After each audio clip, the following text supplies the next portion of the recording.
I've been on this planet since 1960, and I started playing piano in 1965. And as we speak now, it's 2008, right?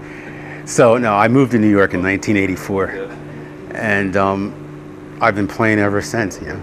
I started out with the regular classical pianist lessons that any kid gets, and I think around the age of 12, I was watching TV and Ahmad Jamal was on TV, and I saw Nina Simone on TV also. So they were two of my earliest reasons for getting into jazz piano. I was very fascinated by what I saw them do. It was very mysterious and dark and deep. And I decided I wanted to be a jazz pianist at that point. And after that, I had this, the regular influences any jazz pianist would have. Oscar Peterson, Bill Evans, Herbie Hancock. But then I got into, around when I was about 13 years old, I got into McCoy Tyner very heavily. And from there, Andrew Hill, Cecil Taylor, and then from there I ditched all of them and tried to find my own style. No, Andrew was a lovely, lovely gentleman.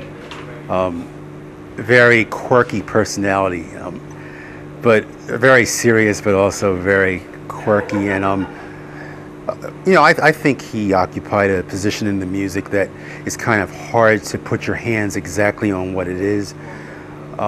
He's not overtly avant-garde in the way that you think of like Cecil Taylor as being avant-garde, but he's not mainstream also. He had his own little world that obeyed his own rules, and that's what I kind of liked about him, that he created his own universe that only obeyed the Andrew Hill rules.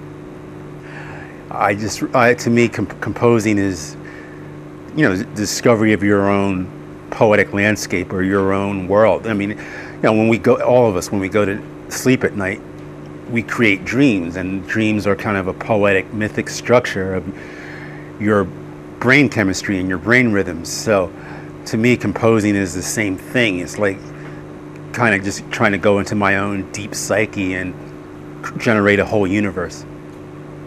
So I don't really like to talk about it in musical terms. It's more a metaphysical thing. I've done a lot of special projects apart from my own music with electronica type of people. I performed with a rap group, Anti-Pop Consortium. I've done things with DJ Spooky. I did a project with John Medeski where we worked with a producer named Scott Harding. And Scott used to be a producer for Wu-Tang Clan, actually. He actually had a very bad accident recently and got paralyzed. But anyway, those projects are for fun. You got to keep your mind, always try something new just to keep your brain cells functioning.